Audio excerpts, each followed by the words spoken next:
Did the owner of Shiny Suicune actually end up selling it? OT sold? I know they were looking for offers. Did they actually go through with it for sure?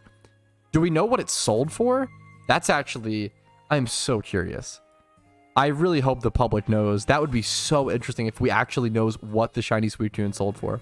Sold for 5 bill. I mean, that sounds about right. Honestly, I think that you could even argue it's overpaid, which, I mean, it's just impossible to evaluate something like that. It's so hard.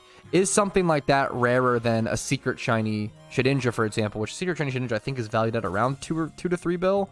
I don't know if it's just the Johto hype, but it's like more shiny Suicunes will inevitably come into the game. Obviously, super hyper slowly, but they definitely will come into the game at some point. You know, yeah, I'd love to see screenshots, Clue, if possible. That'd be really awesome.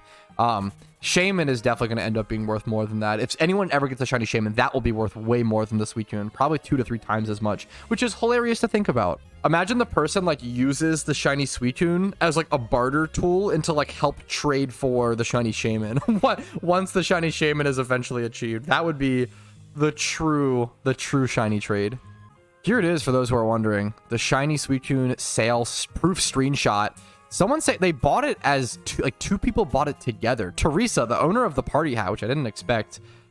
Me and Teresa bought together for 5 bill. Link Suicune, there it is.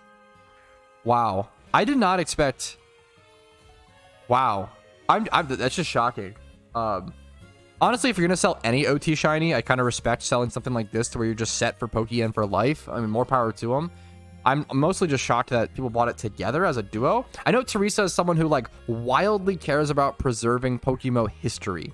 That's something that like they really care about, which makes a lot of sense to go for something like this. So more power to them to have the funds, to have the resources, and have the ability to go for something like this in the name of preservation and obviously, I mean, based flexing. I mean, it's super cool. It's a super respectable goal, and I don't know. That's a crazy thing to have happen. The only shiny legendary in PokeMMO has been sold, which is just crazy to see. People also always ask me like how trades like this even happen, since, you know, the max cash limit in PokeMMO is around 2 bill. Usually stuff like this is done via a mix of like items and 6x31 shinies, etc. So like they might have traded something like 2 6x31 shiny Charizards, 1 6x31 Venusaur, like a Blastoise, like a full set, maybe like, you know, some extra shinies, like 1 flaming skull mask blue, and then plus like 2 bill cash or something. Like it's usually a mixture of a ton of values of just very expensive things. This level of wealth is just something different in PokeMMO, you know. Hey, thank you so much for watching until the very end of the video. Hopefully it was a positive asset on your day in some way. And thank you to everyone's name who's on this list, who is a massive positive asset to my day every single day. I appreciate you all. Thank you for going above and beyond and allowing me to do what I do.